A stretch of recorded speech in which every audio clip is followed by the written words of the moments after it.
So here, chaos continues in our economic system here in the United States. We're going to cover the recent bank collapses and the ensuing bailouts. We're going to cover how this is having a broader effect on the economy. And then we're going to cover the Federal Reserve's position they're put in, how they're going to react to it. I'm going to do my best to help give you guys some guidance on where you might want to go financially in the near to short term, intermediate future, based on what's going on and based on how the Federal Reserve might respond. This is JP from Blueprint for Prosperity, helping you to customize your blueprint for prosperity through relationship banking, maximizing your borrowing capacity, proper use of life insurance, and the ownership of real estate. Like the video, subscribe to the channel. I'm uploading content on a daily basis to help you customize your blueprint for prosperity. Excuse me. So, as many of you may have been paying attention already, we had pretty significant, bank collapses in the last, few days or so, starting Thursday, Friday last week. It is today, as the time of this recording, is Tuesday, March 14, 2023. Starting last Thursday, Friday, we started to have a significant bank collapse with Silicon Valley Bank, and then Signature Bank followed shortly after. We have some rumbles in First Republic. So the regional banks are starting to shake a little bit. In particular, these institutions were leaning very heavy in providing service for a certain sector of the economy. It wasn't just general standard regional banks. This was more like Silicon Valley was their almost entire base of clientele was around the tech sector, venture capital, and startups and things of that nature. So they were heavily exposed to that end of the spectrum. Signature Bank, I believe, had a pretty sturdy footprint with like cryptocurrency, as far as like companies that were in that space, stuff like that. The short story is basically that the investors with Silicon Valley Bank were the first to show a lack of confidence and start to withdraw significant levels of investments. That happening maybe Wednesday or Thursday last week triggered, a response from Silicon Valley Bank that then made depositors nervous in the bank, and they started to have a run on the bank at the tune of tens of billions of dollars.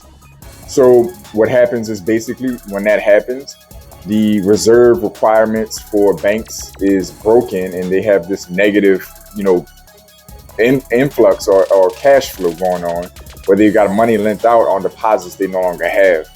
So it creates a real problem. The FDIC, Federal Depository, institution, steps in and saves the day, if you want to call it that, and basically picks that institution up. Signature Bank had a similar situation go on. I don't want to spend too much time on all the fine-tuned details of that. I want to focus more on the broader economic basis, the Federal Reserve and their response, and then maybe where you need to be with your money, because that's what's more important to you. If you're kind of nerdy like myself and you want to dig into what happened with these banks in more detail, comment down below. I can elaborate a little more. Otherwise, you can do your own research. So the economic implications of this are, it's going to be rough from a psychological point of view in the economy. These are not enormous banks, so they're not like shaking the ground underneath the United States, economically speaking, but they're psychologically at a time where there's so much uncertainty and instability in the system. This is creating a lot of concern for a lot of people across the spectrum economically. And you have a time and age now where media is 24/7 with social media. So you're not just relying on people who already pay attention to financial news. This stuff is just popping up in people's faces all day. And believe it or not, the less you know about these things, the more concerned you're going to be, because if you don't know any better, you'll just think this is regular big size banks, the way it's being posted in the media, and it may make you nervous at your own institution. So let's clear up and dispel this immediately right now. The banking system as a whole is nowhere, is not in the shape that Silicon Valley or Signature Bank, we're in, or they're nowhere near in that same situation. I'm not saying banks can't fail, because they do, but the idea that there's just about to be this cascading effect of banks failing all over the place is not likely to be the case. So I hope that, gives many of you peace of mind not to go run into your banks if you haven't already, and just threaten to withdraw your money and all this other stuff and hide it under your mattress. In most cases, most banks are not in the same position. You want to do your own homework on your own bank, there's ways to do this. You can do a health check on your bank and, Google them and, check some credible sources on where your bank stands on their, overall financial health and how they're doing with their audits when they're audited by different entities for their strength. The economic implications of this are going to be rough psychologically, and it's bad timing for this. The confidence in the market as a whole is really rough. And when you start to add in the fact that the Federal Reserve has persistently raised rates for going on a year now and created a lot of pressure on the economy. We've had the worst stock and bond market at the same time in 2022 that we've had in a long time. And now we're going into 2023. Inflation is persistent and resistant. The Federal Reserve is, as of last heard from, still very hawkish on rates going up. And now you have rumblings in the economy, at least through the banking system, with people also having other projections about unemployment and other factors that are starting to just show precipitous slowdowns. So psychologically, this is very unraveling and nerve-wracking for the economy. And that has financial implications because now you're going to have, even a stronger lack of investment. Because of this lack of confidence, because of this uncertainty, the federal government, Federal Reserve, and the FDIC, these entities are now going to, already collaborating on stepping in and trying to shore up the banking system and shore up these institutions. So psychologically, they're reacting to this by completely covering all losses of these institutions and making every single depositor whole, which is really unheard of. Typically, you'll have a 90-something% coverage ratio over a certain, at a certain dollar amount. $250 is usually the FDIC's limit, $250,000 per depositor, things like that. But right now, it looks like they're going to step in and catch all of it. And that is intended to shore up confidence in us as consumers, us as investors, and just the overall broader market. The problem with that is economically, that means that this money that they're going to put up for this is going to have to come out of a lot of different forms of reserves. And the trickling domino effect is that this is going to really lead or potentially enhance the chances of bailouts and money having to be printed out into the system again while we already have major inflation. So to fast forward a little bit, and there's a lot more to be said in what I just covered, but I just want to keep this video as short as possible and cover as many topics as I can. To kind of fast forward to the Federal Reserve's position in this, saying that they're going to be meeting next week on the 21st, 22nd, next Tuesday, Wednesday, and, giving us our next, forward guidance and if we're going to get another rate hike, which I'm going to give you my opinion on that in a second. But what we're experiencing now is the Federal Reserve is stuck in a rock and a hard place with these bank failures in the midst of, an economy that looks strong in some capacities, but looks, shaky in others. An inflation that's really persistent because inflation numbers also came in today on March 14, 2023.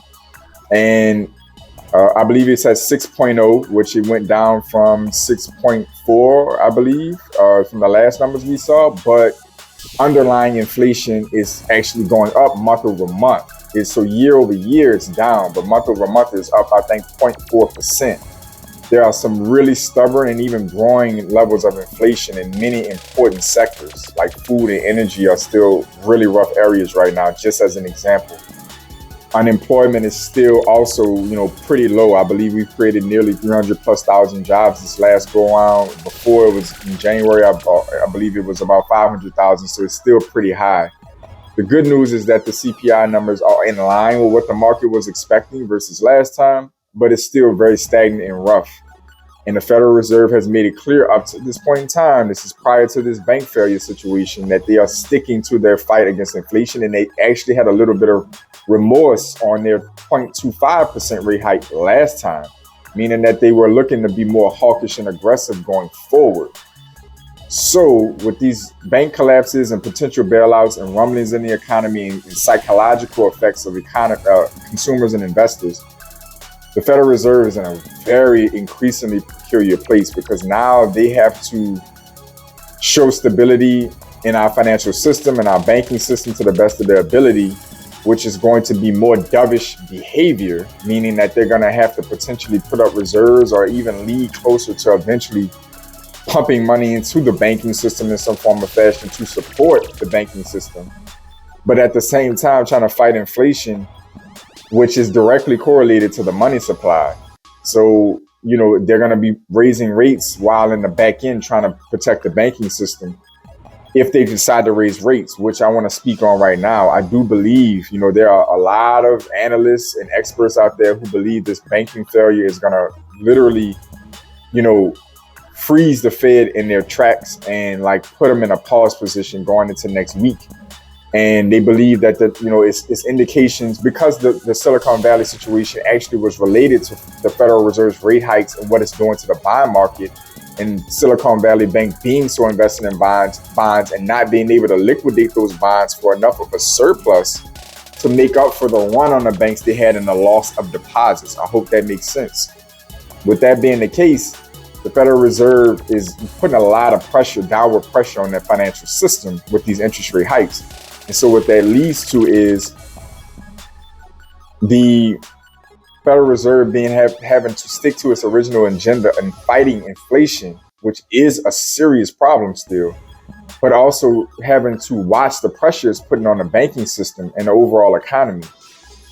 So a lot of really intelligent and really informed people believe that the Federal Reserve is going to be forced to pause in March coming up next week and stay paused for a while and maybe even start to pivot before the year is out if, things continue to stay uncertain. If we have any other bank scares and stuff like that, they feel like we could end up having an about face, if you will, in the Federal Reserve's behavior.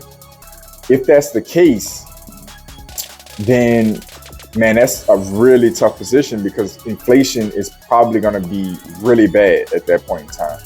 If the Federal Reserve pauses right now, it's not a guarantee that the inflation is going to continue to taper down without the Fed's downward pressure on it every FOMC meeting. If they skip out on March, if they pause out on May, and so on and so forth, then we could have a scenario because, again, I just said inflation is still rising in specific sectors. And that's with downward pressure persistently for almost a year from the Fed. If they pause, inflation can go haywire. Now, my opinion, I'm going to lean in towards the Fed's, their commitment to fight inflation. And even though this bank failure situation is pretty nerve-wracking, you also have the stock market, the crypto market, and the housing mortgage rate market all responding, basically in a celebratory manner to the fact these bank failures kicked in and the Federal Reserve and the government plan to step in and bail these banks out. Because to them, that signals, if things go bad, they are willing to pivot. They're not going to let us fall. And that just kind of insinuates this idea that the party can continue on, if you get what I'm saying. And so the stock market rally, the financial sector in the stock market actually was pretty strong. Mortgage rates have dropped because the 10-year treasury has dropped. And then you had the crypto market up about 15%.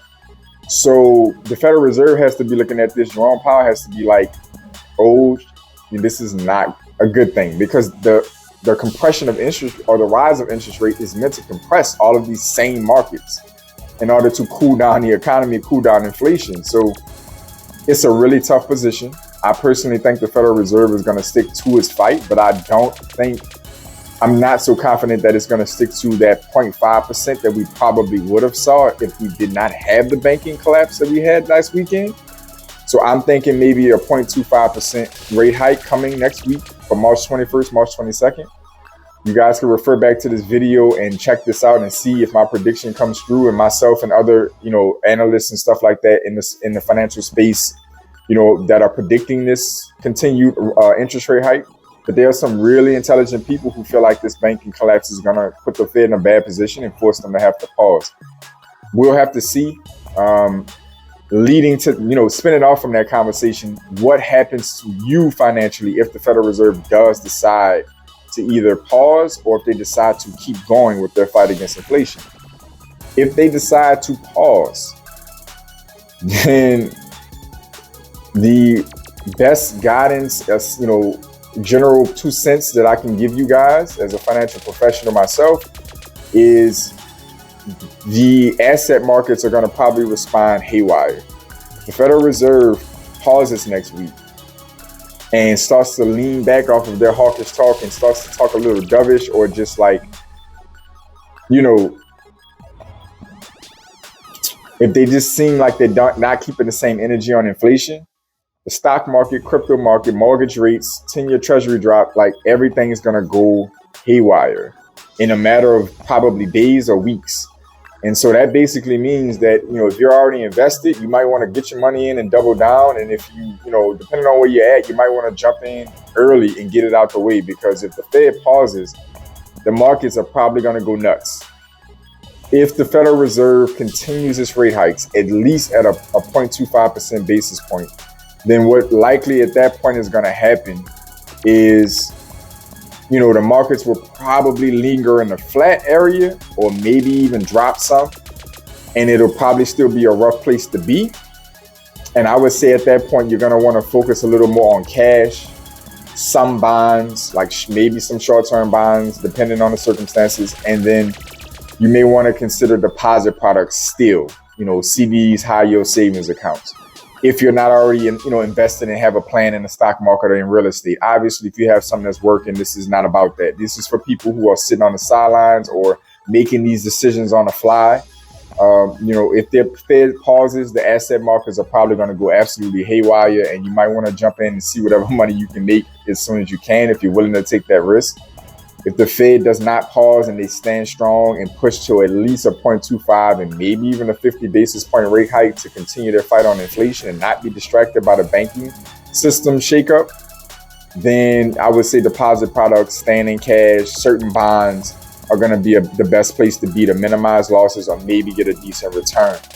So I'm going to wrap this video up because this is something that can be elaborated on really deep. We're headed into 20 minutes, so I don't want to go too much further into this. But hopefully this was valuable information for you and gives you a little insight on what went down, the overall effect it's having on our leadership, government, and financial leadership, and what it means for your money. If you need more information, if you want me to comment deeper or give a more deeper commentary, I'd love to comment down below on what you'd like me to speak on more or give more context on.